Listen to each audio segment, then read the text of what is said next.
Bonjour à tous. Nous allons démarrer cette rencontre maintenant. Vous êtes en relation donc avec d'une part la Vigie de l'eau, d'autre part Frédéric Voilet et Claude Roura au rectorat de Montpellier qui assurent un peu tout l'environnement et la liaison technique. C'est grâce à eux qu'on peut se rencontrer. Ici, à la Vigie de l'eau, vous avez Julie Ruel qui travaille avec la Vigie pour ses visiochat, et puis moi-même, Michel Cusneau, qui suis la vice-présidente de l'association. Et donc, tout à l'heure, le lycée Jean Lurçat va se présenter, et puis notre interlocutrice principale qui va nous parler de ses recherches et du métier de chercheur, c'est Zineb qui est aux USA, qui se présentera aussi tout à l'heure. Je pense qu'on va peut-être commencer par la présentation du lycée Jean Lurçat. Le lycée Jean Lurçat se trouve à Bruyères, dans les Vosges. On est un petit lycée d'environ 500 élèves.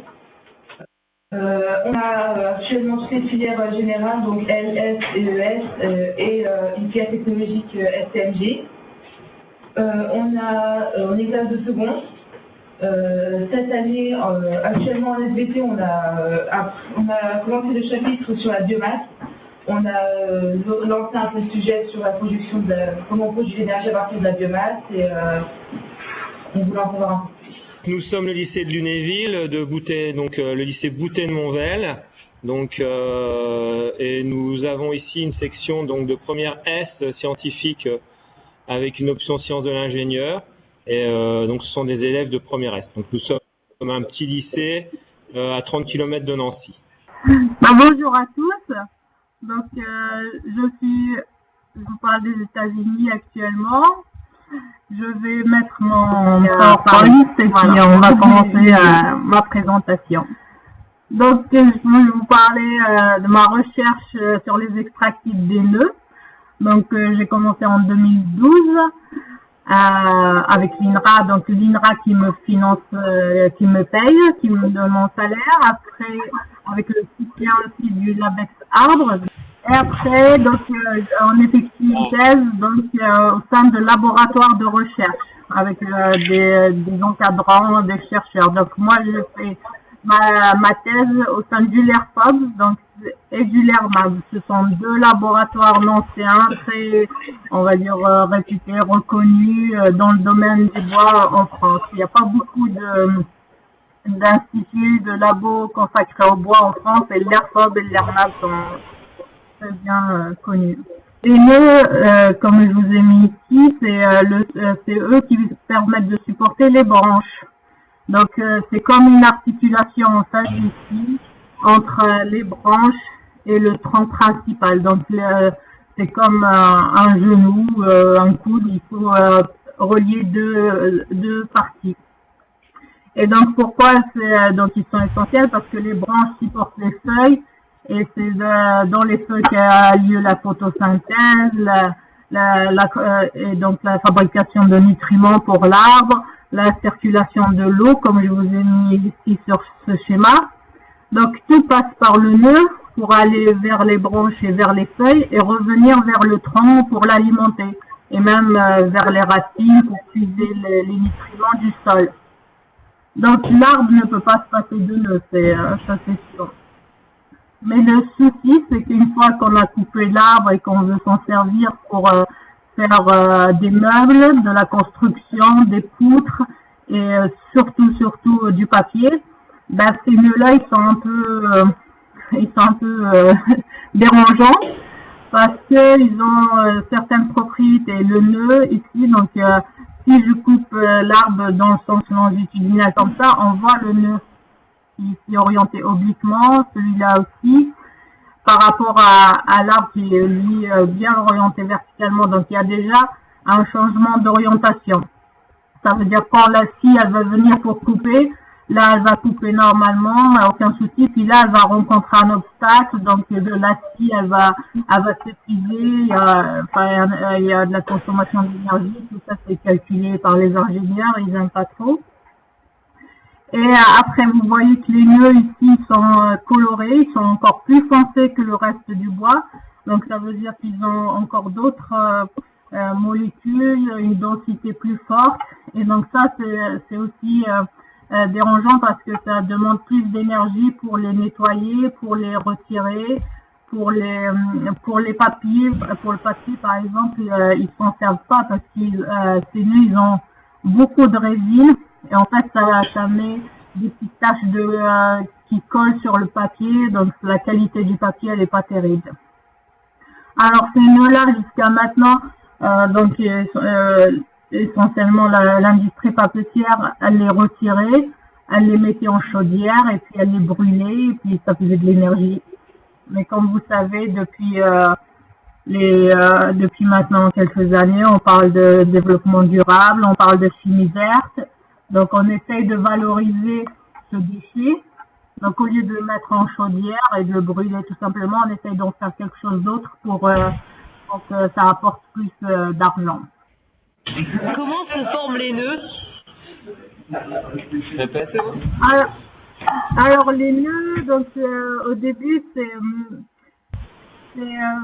comment dire, c'est un bourgeon en fait.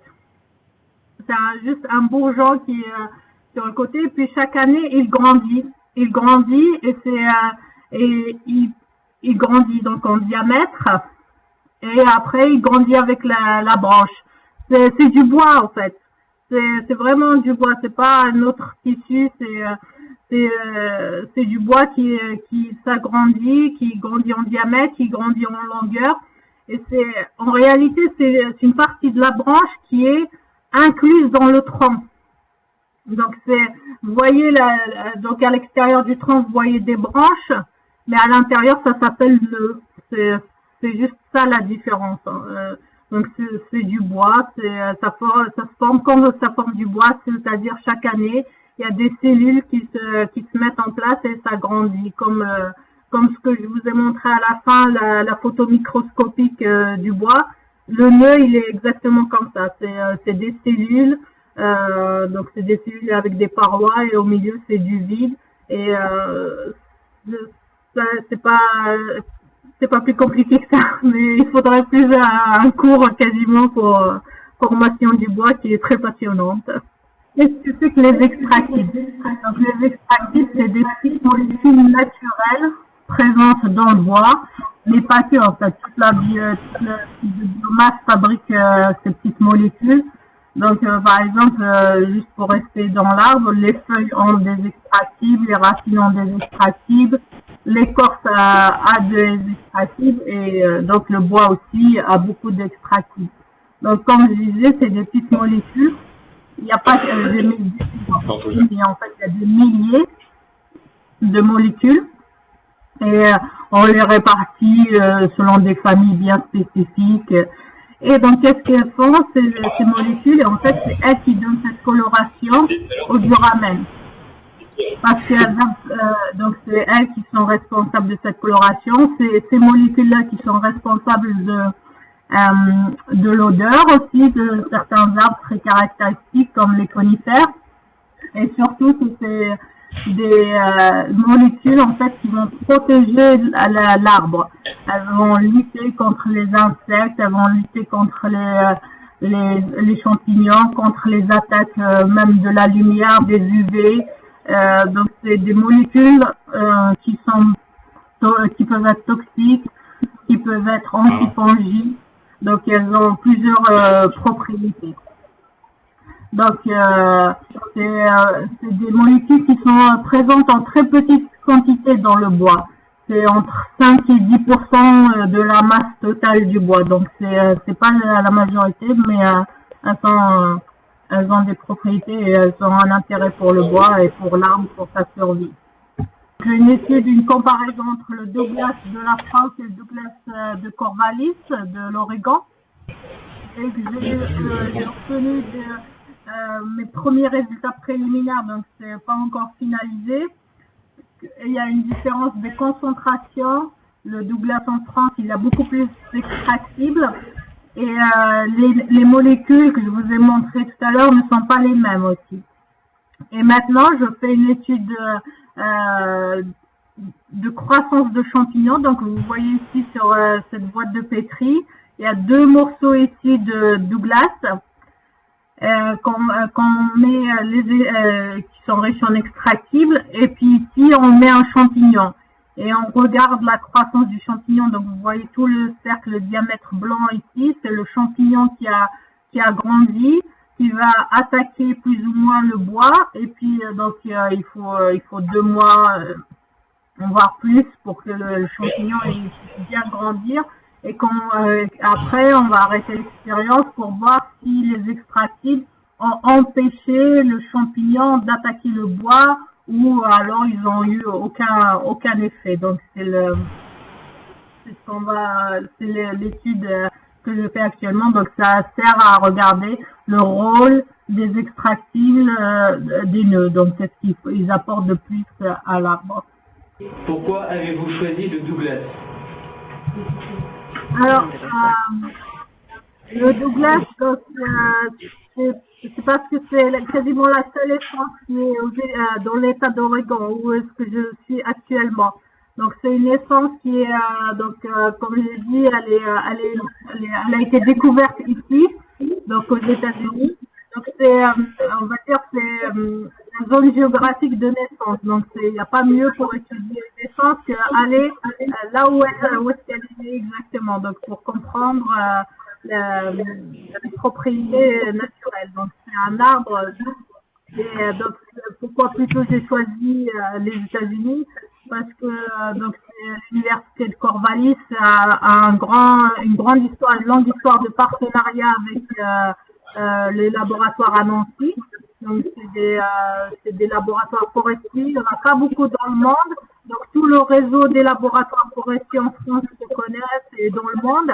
Et donc il y a beaucoup de partenariats avec l'université de Corvallis et l'INRA de Nancy et ainsi de suite. Et donc c'est comme ça que j'ai décidé de venir ici pour dans cette historique de partenariat, de renforcer le partenariat, d'améliorer l'anglais, parce qu'on est dans le domaine de la recherche. On lit les articles en anglais, on écrit les articles en anglais, donc c'était important aussi de faire l'anglais. Et donc, comme j'ai dit aussi, c'est que le Douglas, il est de plus en plus utilisé en France. Donc, ça permettait aussi d'acquérir des connaissances pour les études, pour en bénéficier pour la France. Parce que ici, aux États-Unis, ils sont très avancés sur le Douglas, ils l'étudient depuis les années 30. À la pointe d'acquérir de nouvelles connaissances pour les utiliser en France. Et donc, c'est un bois très sympathique. Il a une couleur très brune, très belle, et un parfum citronné. Voilà, ça c'est pour le côté charmant du Douglas. Concrètement au quotidien, donc en tant que chercheuse en formation, donc pendant ma thèse, d'abord on regarde la bibliographie, c'est-à-dire on lit des articles, on lit des documents pour s'informer, et puis après il faut passer à l'action. Donc j'ai participé à toutes les étapes. Donc on va en forêt, on sélectionne les arbres, et puis après on prélève les échantillons, donc avec des techniciens qui vont tronçonner les arbres, tronçonner les échantillons qu'on veut. Dans l'atelier, donc on va comme ça scier les rondelles, et puis on va prélever les nœuds. Donc vous voyez bien là les nœuds, comment ils sont bien caractéristiques. Donc il n'y a pas de souci pour les repérer, mais c'est plus dur pour les sortir. Ils sont durs et il faut aller au ciseau à bois, donc c'était sympathique. Et puis après il faut broyer ça parce que c'est mieux d'extraire une poudre. Donc avec la poudre, on va la mettre avec des solvants chimiques, avec des appareillages, certaines durées, certaines températures. Et puis voilà, on arrive à extraire ces extractibles-là. Donc, au début, ils sont complètement imprégnés dans le bois. On ne peut pas les sortir, mais grâce à cette propriété, ils peuvent être sortis rapidement, facilement avec les solvants. Donc, on obtient ici les extractibles. Donc là, c'est pour le sapin, par exemple. Et après, là, on sait qu'il y a des molécules, mais on ne sait pas lesquelles. Et nous, Notre objectif, c'est de déterminer quelles sont les molécules. Donc, on les injecte dans une machine qui s'appelle une GCMS, c'est une chromatographie. Et cette machine, elle va tourner, elle va séparer toutes les molécules qu'il y a dans le mélange. Et comme ça, on pourra dire individuellement le nom de chaque molécule présente dans le mélange. Donc ça, j'ai répété ce processus 3-4 fois donc pendant les 4 années, à chaque fois qu'on avait des arbres. Qu'est-ce qui vous a donné l'idée de travailler sur les nœuds du bois? C'est on va dire un coup de chance parce que ce sujet-là, c'est pas moi qui l'ai inventé, c'est pas moi qui l'ai fait, c'est pas moi, c'est des professeurs donc qui l'ont proposé. Donc c'est eux qui ont créé le sujet, le projet, et puis ils le mettent comme une offre d'emploi en fait. Donc ils l'ont mis sur internet, ils l'ont diffusé. Et puis moi quand j'ai vu, je me suis dit ah bah c'est très bien parce qu'il y a de la chimie dedans, il y a du bois bien sûr, il y a des nœuds. Donc moi en tant que donc d'abord j'étais ingénieur à ce moment-là. Donc c'est ingénieur, donc on a appris que les nœuds c'est pas bien, il faut pas en faire, il faut les jeter et tout. Et puis là c'était un sujet où il fallait changer de point de vue, il fallait changer de casquette, c'était un challenge en fait, s'intéresser aux nœuds, les valoriser. Donc c'était vraiment passionnant. Et donc c'est un concours après, c'est le concours qui a fait que j'ai réussi l'entretien et j'ai pu commencer la thèse. Avez-vous toujours voulu être chercheuse? Toujours, je sais pas. Je sais que quand j'étais petite, au primaire, on va dire, je voulais être astronaute. Donc c'était déjà dans le domaine de la science. Je m'intéressais aux étoiles, je m'intéressais beaucoup aux étoiles, ce qui se passait. J'étais très curieuse, on va dire. Je sais pas si tout le monde sait qu'il veut faire chercheur dès qu'il est jeune, mais j'étais très curieuse de comprendre les phénomènes, surtout dans la nature. Pourquoi, voilà les questions. Donc après, c'est vraiment pendant mon école d'ingénieur. Donc ça tombe mal parce qu'on forme des ingénieurs, mais moi j'ai continué.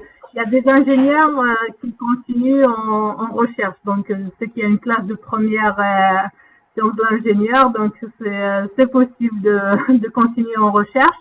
Donc ça permet d'avoir double casquette, ingénieur-chercheur. Donc pendant mon école d'ingénieur, donc à l'INSTIB, quand on faisait les TP, donc c'est des TP d'expérimentation, on mettait en place des projets, il fallait étudier différentes variables parce que le bois c'est un matériau, en fait c'est pas comme l'acier uniforme, homogène, non c'est pas du tout comme ça.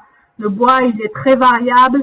C'est pas juste pour les extractibles, pour toutes les propriétés du bois, c'est très variable. D'un point à l'autre, ils sont pas du tout pareils. Donc on mettait en place ces projets-là, on mettait des protocoles pour étudier les différentes variables, et ça me plaisait de regarder quels sont les facteurs qui variaient.